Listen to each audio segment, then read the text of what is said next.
Alexandria Ocasio-Cortez received enthusiastic applause during a recent appearance on The Daily Show after announcing her intention to solve the border crisis, not with some ridiculous solution like building a wall, but by granting documentation to every illegal immigrant in America.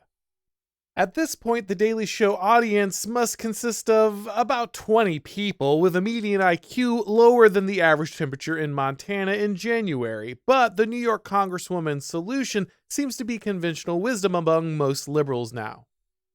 Establishment Democrats know that they at least need to pay lip service to the idea of border security, but incompetent and entitled climbers like AOC feel no compulsion to hide the ball. Progressives are using illegal immigration as a political weapon to destroy their opposition and transform the United States. The border crisis isn't a crisis at all. It's a political offensive unfolding exactly as progressives intended.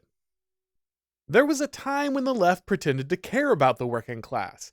It was well understood that immigration was a tool that big business could use to undermine organized labor and drive down wages. Back in 2015, Senator Bernie Sanders used to refer to open borders as a Koch brothers proposal that would make every American poorer and destroy the nation. Open borders? Borders. That's a Koch brothers proposal. The Really? idea, of course, I mean, that's a right-wing proposal which says essentially there is no United States. But it would make a lot of the me. global poor richer, wouldn't it? And it'd make everybody in America poor. Then you're doing away with the concept of a nation state. Now, Bernie's a little confused about calling this proposal right-wing, and he's certainly sold out since then, but he was right about the effects of this kind of policy at the time. Americans who are forced to compete with foreign labor don't only see their opportunities dwindle and their earnings fall, but they also have to contend with the flood of new consumers in every other economic market. Immigration drives up the cost of housing, healthcare, and education, particularly in the working-class neighborhoods where these new laborers tend to settle. Open borders also encourage drug crime, gang violence, and human trafficking that disproportionately impacts the communities that Democrats claim to protect. But none of this matters to the modern left because illegal immigration is too valuable as a weapon against its enemies. The Democrats may be big fans of cultural Marxism, but they left their pretensions of fighting big business behind. The left is rather pleased with the way that large corporations zealously enforce progressive social dogma in return for cheap labor and regulatory capture. Woke capital has discovered that using government regulations to eliminate its opposition is far more advantageous than competing in any kind of free market, so it sides with the party that will keep labor costs low and smaller companies buried in red tape. Democrats have also discovered that the tendency of large corporations to erode communities helps to facilitate the growth of government and removes opposition to the progressive domination of social institutions.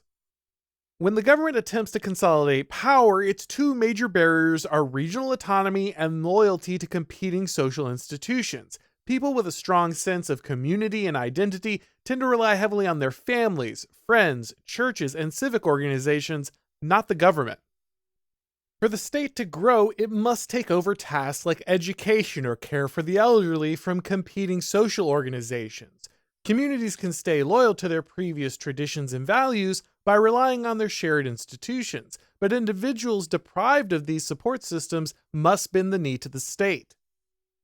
A strong middle-class population with the ability to own their own business and homes can also resist the dictates of politicians who enforce their policies through large employers and the financial instability created by renting and wage labor.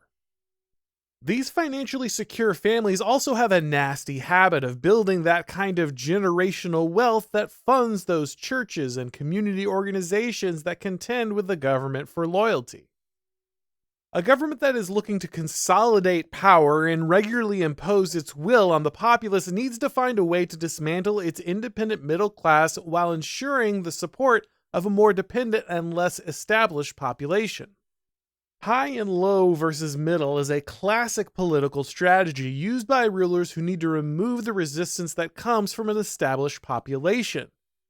Victory in politics comes from rewarding your friends and punishing your enemies. And if you can reward your friends by punishing your enemies, so much the better.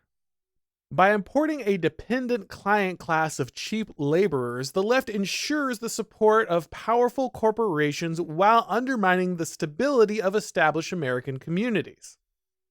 As the independent retailer gives way to Walmart and Amazon, the competing social organizations that once helped communities resist the advance of government power dry up and fade away. Taxes and regulations eventually drain the remaining wealth out of the kulaks, which can be redistributed through government programs to the dependent newcomers who are now deeply enthralled to a Leviathan government they can't hope to oppose. This effect is only compounded in a democracy, where the generational electoral advantage secured by the side that imported the new dependent class is overwhelming. The left is more than happy to change its position on labor, the working class, big business, and open borders if that means securing power and advancing a progressive social agenda forever. Illegal immigration isn't a problem for Democrats to solve, but a weapon with which they can dismantle the opposition and secure a permanent electoral advantage. The GOP has consistently proven itself to be incapable of taking meaningful action to stop this process. One can debate whether to attribute that failure to incompetence or malice, but what cannot be debated is that the right is running out of time to solve a problem that could permanently end its ability to resist the relentless march of the progressive total state.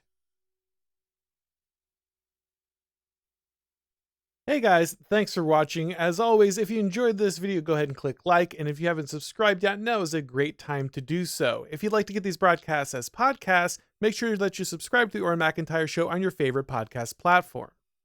I also want to take a second to tell you about a new original documentary on Blaze TV about the real story of Colony Ridge.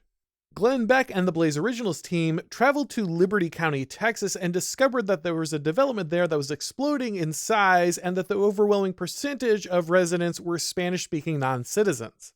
Colony Ridge is growing extremely fast. They're selling 200 lots per week, and the developer estimates that 35,000 people already live there, though local officials say that it could be twice that number.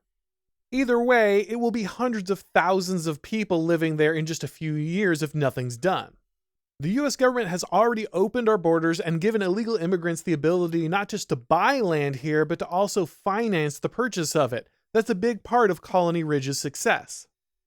The government has encountered at least 8 million illegals at the border since Biden's inauguration, and if current trends continue, it'll be 10 million by the end of his first term. This is transforming states like Texas rapidly, and if we lose Texas, we could lose the country. So if you'd like to watch the documentary and help support documentaries like this one in the future, you can visit blazeoriginals.com today and subscribe using the code ColonyRidge to save $30 off your annual subscription. Thanks for watching, guys, and as always, I'll talk to you next time.